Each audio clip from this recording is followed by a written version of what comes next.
Welcome back to Lounge with Carlos. As always, it's a pleasure for me hosting this program because the purpose of it is to reach you all, help you in your everyday challenges, help you have the information to help other people.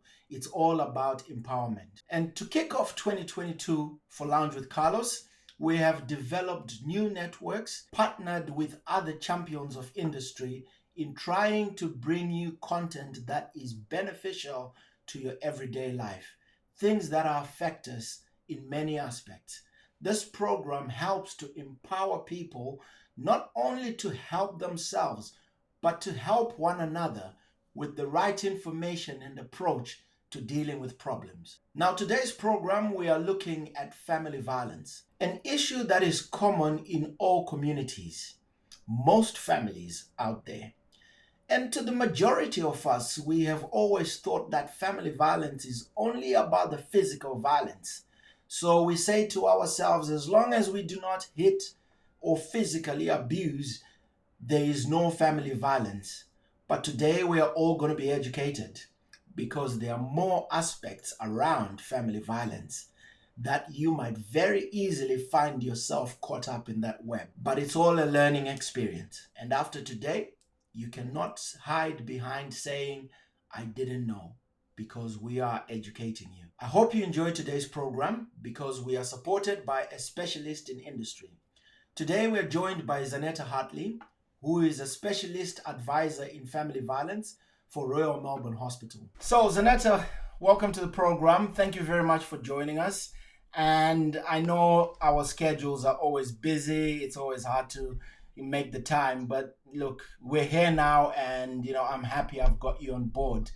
Can you tell us a little bit about yourself and how you ended up working in family violence? Absolutely. So, I have a professional background in gender and women's studies. I have spent the last 15 years of my professional career working in the family violence sector and gender equality. So, starting out in the refuge as a volunteer at Wellington's Women's Refuge, travelling to Nepal and helping with one of the only two women's refuges there, Sati, and also coming to Australia and getting to work here in the family violence sector, so in direct practice, and also as a project manager, helping services to align to the MARAM framework that's come out of a Royal Commission. That's quite interesting. And I suppose with all that experience is deserved title of you being specialist. Yes, I am currently working as a specialist family violence advisor for a mental health service here in Melbourne.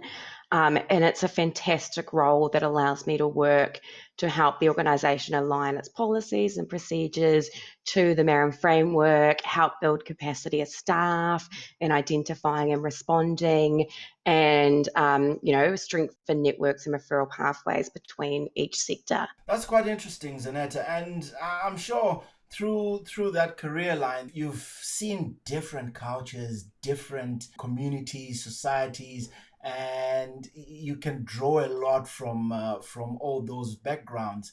Coming back a little bit to the program, hey, what are your thoughts of Lounge with Carlos? How do you find it? I really enjoy it because I think it's a great way to get really important information out into the community and really breaks down some of the barriers of people who may be really scared or unknowing of how to approach the health system or the family violence system and navigate their ways through it.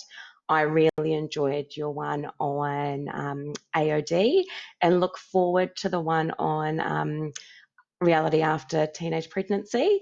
I think they're great ways of communicating information that at times can be very, very academic and hard to understand, and it breaks it down in a way that gives it to the community. Thank you very much for that, Zanetta. And we always try to improve either the quality of the content and the people that we're trying to reach out to.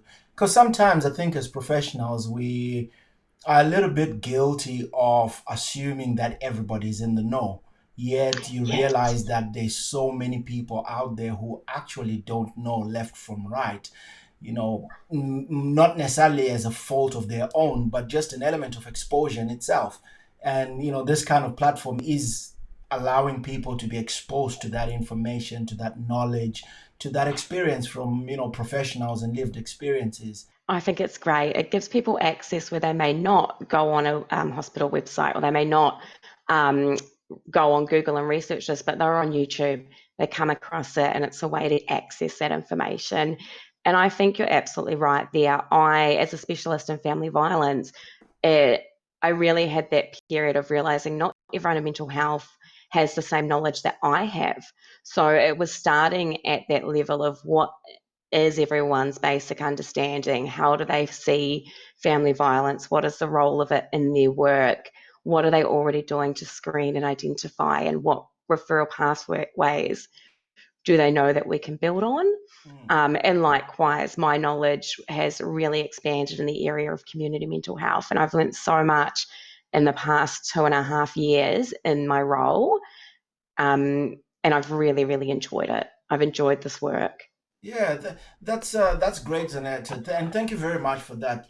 Just to let our viewers know that this is actually the first of a few episodes that are gonna come. We're doing a whole series on family violence, and this first one that we're doing, we're more specifically aiming at identifying family violence, understanding what it is, the concept behind it, and getting a bit of more information around family violence. And as the weeks progress, we will look more into managing the legal issues around family violence. So, for all you viewers out there, I hope this is something that you're going to find interesting. And like I always say, even if it doesn't affect you directly, majority of times there's somebody within your social circles who can benefit from this information. So it's always good to share this, whether it affects you or not, but just sharing it allows other people that exposure and knowledge and understanding. So without wasting time, Zanetta, what is classed as family violence? What are the characteristics of it, if we want to kind of like understand it a bit more? Yeah, fantastic question. And I will just say, like, leading on from what you were saying, anyone that is experiencing family violence, listening to this podcast or using family violence, there is a number of supports available, like 1-800 Respect, Safe Steps, No to Violence, referrals, Men's Line. If you're supporting someone who may be experiencing family violence, reaching out to these services and these specialist advice services will really help you to navigate the service system, but also to talk about your experience. If you're questioning, is this what I'm experiencing? Reach out to one of these services. It can be a confidential phone conversation. They have interpreters available, and you can chat with the specialist to ask questions around, what is this? What am I experiencing? Is this classed as family violence? So, leading off that fantastic question. So, in Melbourne, family violence is defined as per the Family Violence Protection Act 2008.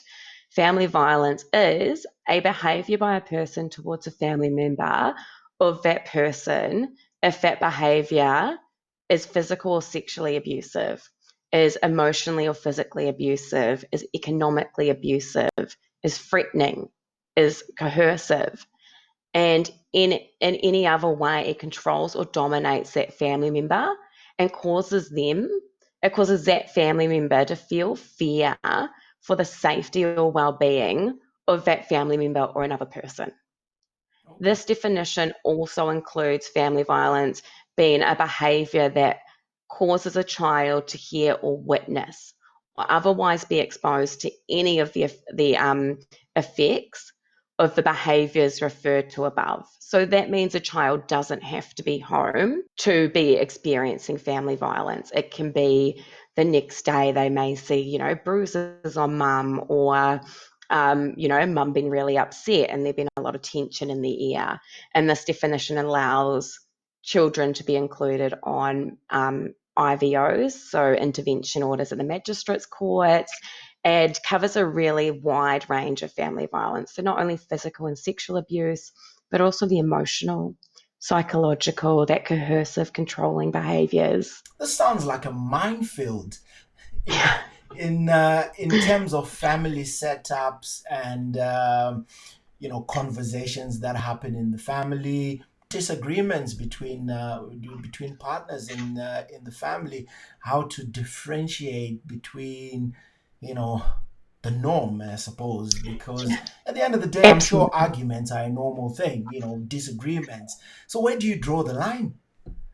And I think that definition sums it up perfectly. And the same, every relationship, you will have a disagreement, you will have an argument.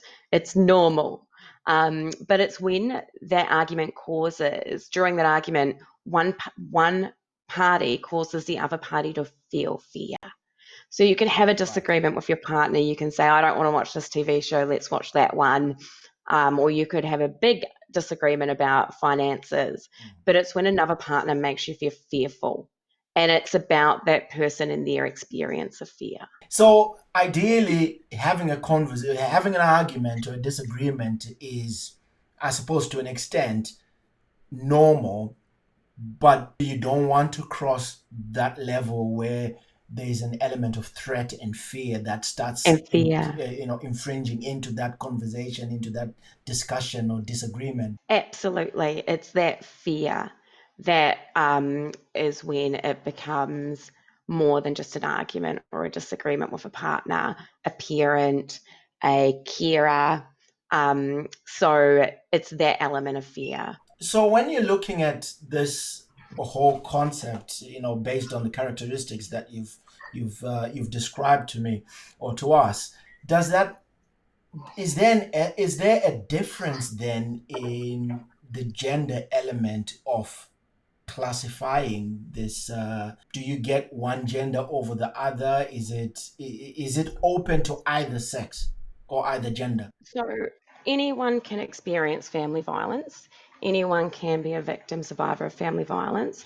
But what the research shows, it is normally predominantly perpetrated by men against women, and male victim survivors of family violence often experience that from another male, whether that be a family member or a loved one, someone they're in a relationship with. And that's not to say family violence doesn't happen male on female on male, but it is predominantly men perpetrating violence against women and children. Okay, that's quite interesting. So, in terms of the spectrums of family violence, what kind of what kind of examples would you work with in how broad the issue is? Yeah, absolutely. So it's an interesting intersect when working for a specialist family violence service. You're then working with victim survivors that have recognised the family violence.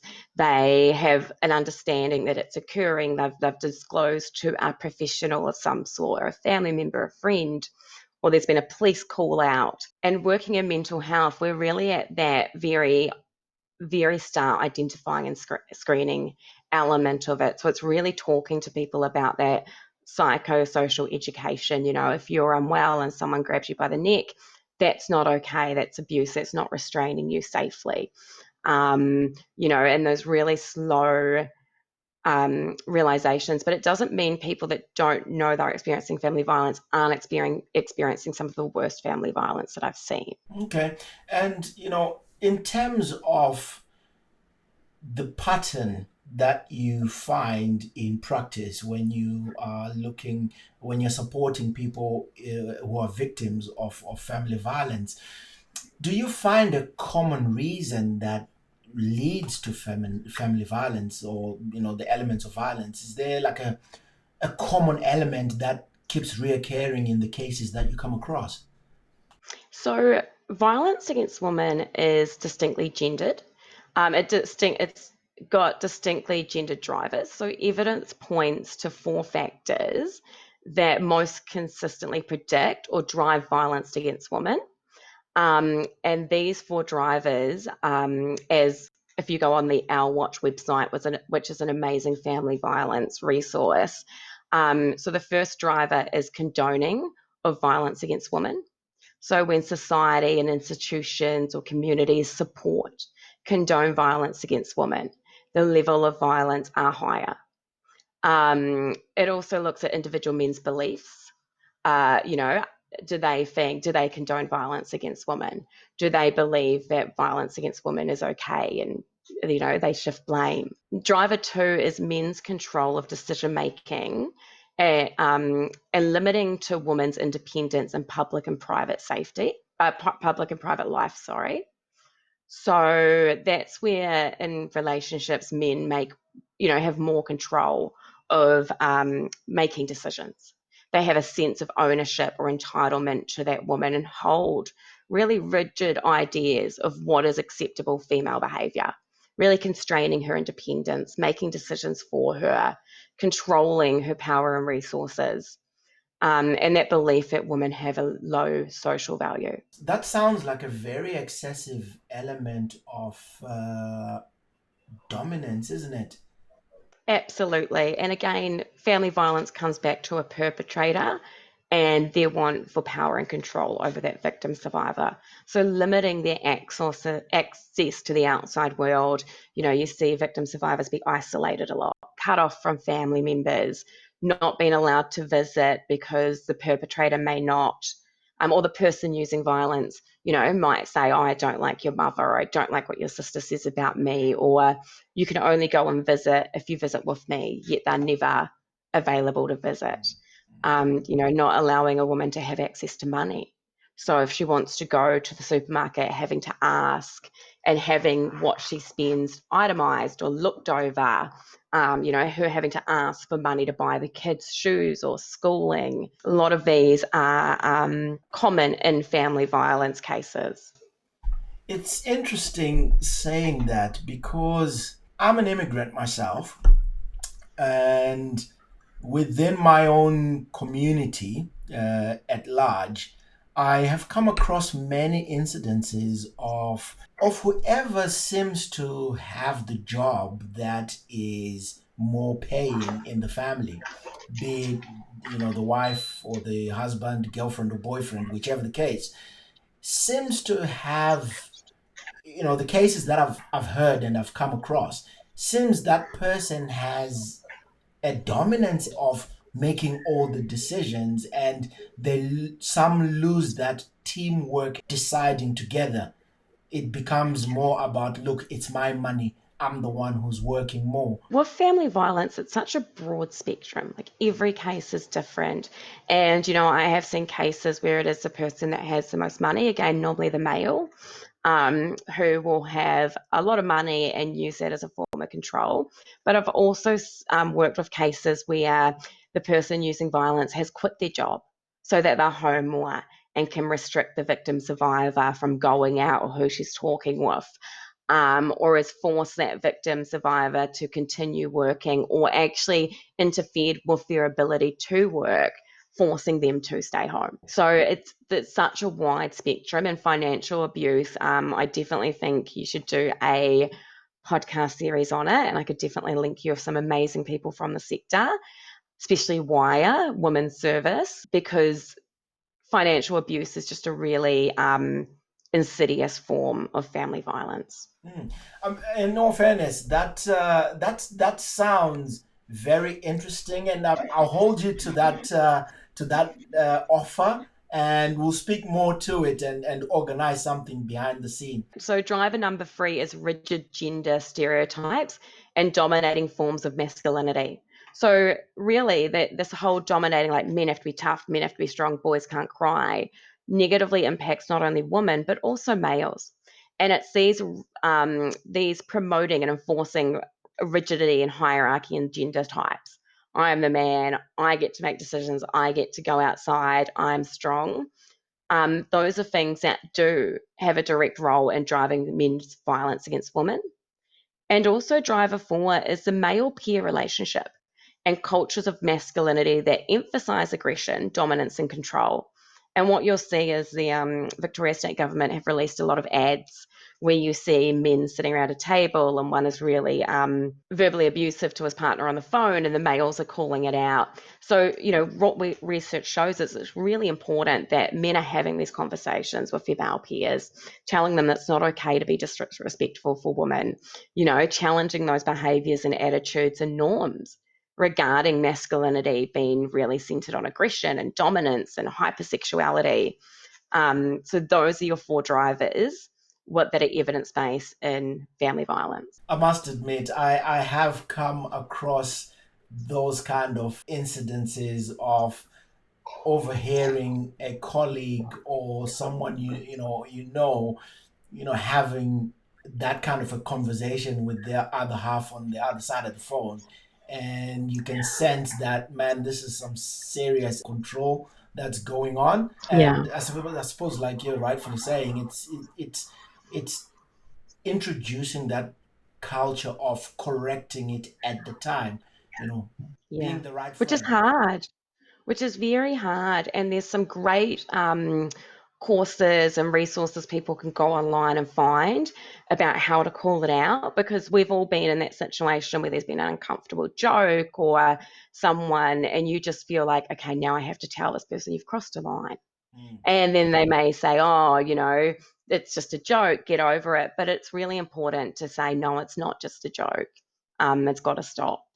And I do agree, we've all been in those situations where you're like, and you're my it's friend. interesting and Mm. it's interesting having this conversation, because this is reality. This is the things we come across every day, isn't it?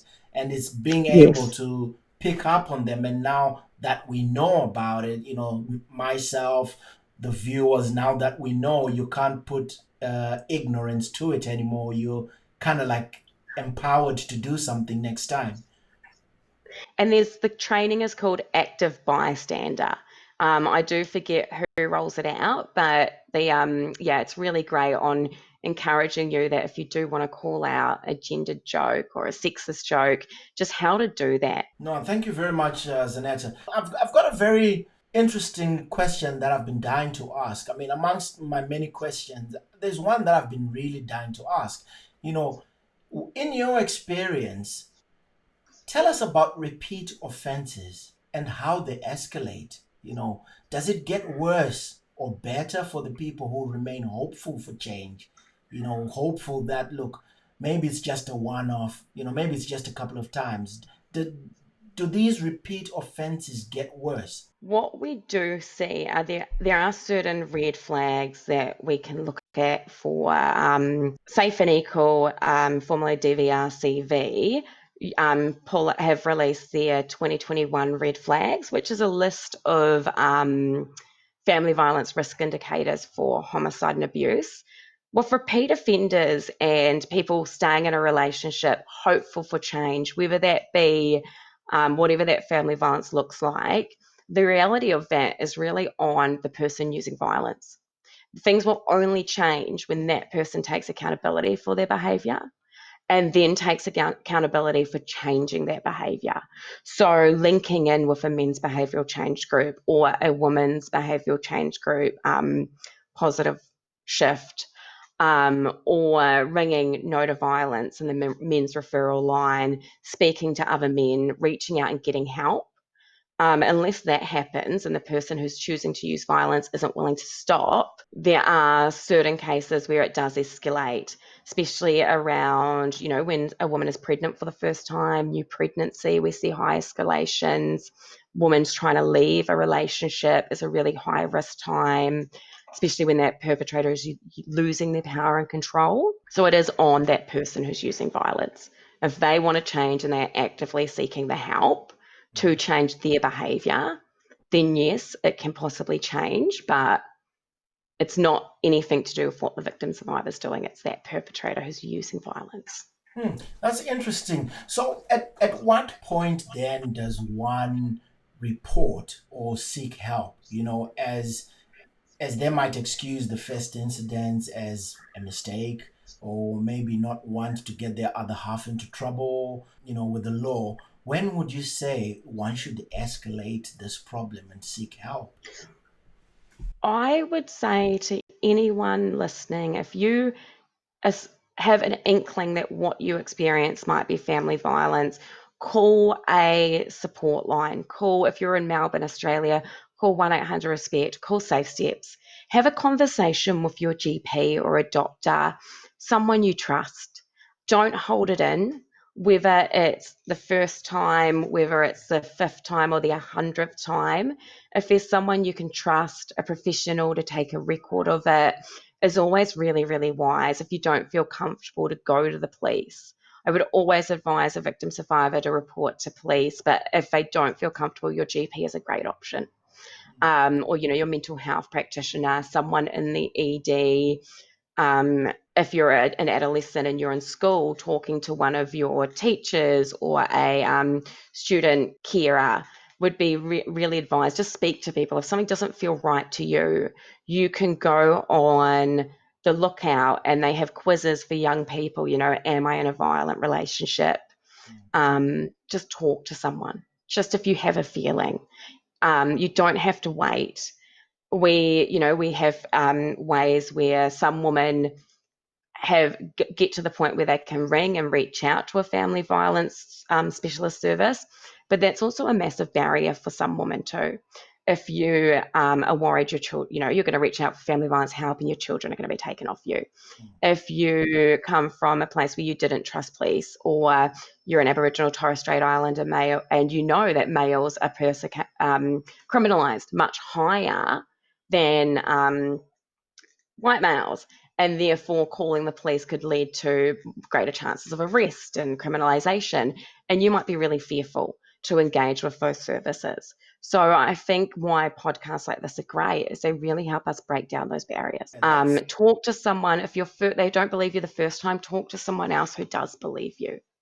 Until you find someone, it can be really disheartening and really hard, but have a conversation with people you trust about what you're experiencing at any point. it's an eye opener, getting this kind of information and discussing it in such a way that is, as simplified as this, because it makes sense, and it brings context to it, and we relate to it in a better way, in talking about it like this.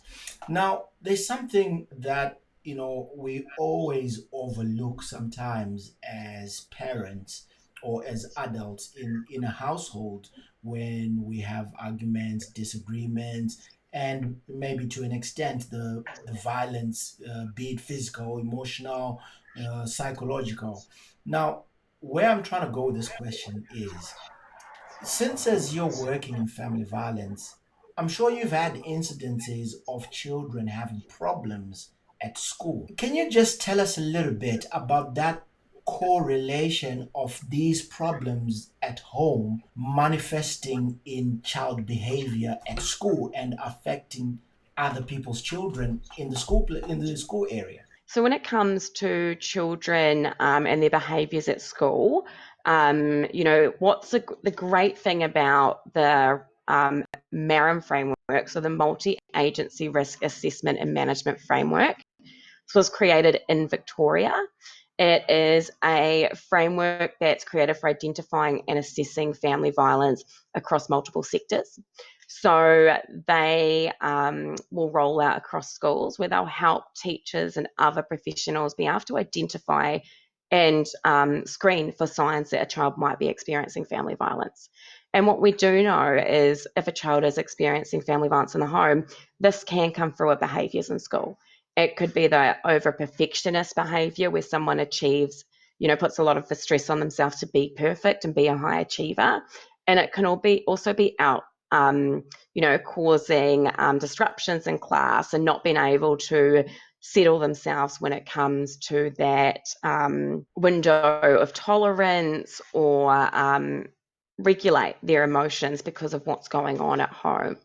So I think the great thing about the MARAM framework is it's going to be really supportive in reaching young people who are experiencing family violence, and helping them to get support at a young age, so that but as they're growing up and developing, to understand what they're experiencing. You know, in one of my many to-do list of things is to link and speak to somebody in the child services and delve a little bit more into the concepts of bullying, because trying to get more understanding about that correlation between Yes. bullying and home environment, behaviors at home, and that link with with the school, with the school area.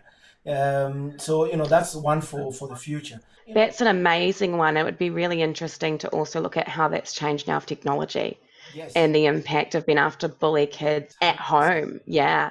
What a fact. I will definitely be signing up for that podcast. Well, many to do things, and I'm only grateful to having good networks and people who are finding interest and value in the program to be able to do this. So, summing up on our program, Zanetta, it's one thing for us as professionals to tap into people's lived experiences, Yes. be it as victims or as patients. Can you share one or two lived experiences that uh, that have shaped you in this job, that that have made you who you are, and maybe made you a stronger person, or anything that you could share with us? I have learned so much working in this sector. The strength, I must say, one of my defining moments in my career was working in Nepal, and the strength of these Nepalese women, three of them, to run one of only two family violence refuges, supporting multiple women, supporting them through courts, supporting them to re-establish their lives. And that was the most amazing experience for me, the strength in other women supporting women. And two, I think I learn a lot in my practice when I work with other professionals and learn more about, like your podcast, like learning more about the AOD sector and how to navigate that and how that might have an impact on family violence. Learning that, people with mental illness are more likely to be victim survivors than perpetrators of violence, but due to social stigma, Mm. it can be seen the other way. And just getting to work with some of the most amazing services and organisations like In Touch, Multicultural Service, that specialise in family violence, no to violence, the mental health sector. It's a great community, and there's a number of supports out there for people needing help. And Mm. hopefully, this podcast helps us to reach people that have been thinking about it for a long time, but don't know where to start. And so I will send all the numbers I mentioned, I will send them to you so you can link them. They are for Victoria and Australia, but for your listeners, I would recommend Googling their local area and where to find family violence support, whether male victim, adult, child, elderly, whether to really seek help if you feel that fear. How influential do you find family when it comes to issues around family violence? And when I talk about family, I'm not meaning the immediate, partners, or immediate partners and their children, but I'm talking about the extended families. The aunts, the uncles, the cousins, the aunties. How influential is that circle, positive or negatively, when it comes to this issue? Massively, they can be massively influential. And like you said, it could be positive or negative. It could be a really supportive family rallying around the victim, rallying around the children, let's help you to re-establish, let's hold the perpetrator accountable. Or it can be the other way, where the family will rally against the perpetrator and see the victim survivor as breaking up the family or doing this to the perpetrator instead of holding them accountable for their violence or their ownership of what they have done. So family can be very influential, and like positive and negative. Now, Mm. thank you very much for that, Zanetta. We could go on and on this topic forever. We could. So much to talk about it. But like I said, this is the first of the series of 3 or 4 programs. So through it, we're going to delve in with other champions within the industry. But for the time that you've given us, I'm really grateful, and I'm sure the audience have learnt a fair bit. Plus the links that we're going to put with this program. We hope to make a difference. I'm very grateful for that. I don't know whether you've got any parting words that you'd like to share with the audience at large. I would just like to say, as I said earlier, please know you're not in this alone, and it's really important you reach out. Even if you aren't sure what I'm experiencing as family violence, talk to someone, talk to a professional, talk anonymously. If you know where your local police station is and you can talk to the police, do so. But just talk to someone, because no one deserves to live through family violence or to live in fear caused by a loved one. Thank you plenty. And, just to sum up for the audience, I know this program is done in Australia, and I've worked with, clinicians here in Australia. But the beauty of it and the beauty of the internet is you can use these approaches that are used here in whatever environment you are, in whatever country you are, whatever region you are. You can Google these services and see how these guys are doing their support measures, strategies, and see if you can implement it in your own, local areas and in your own countries. So, it's always good to have such platforms. We all learn, we all share, we are all there to make this world a better place and people to have better experiences.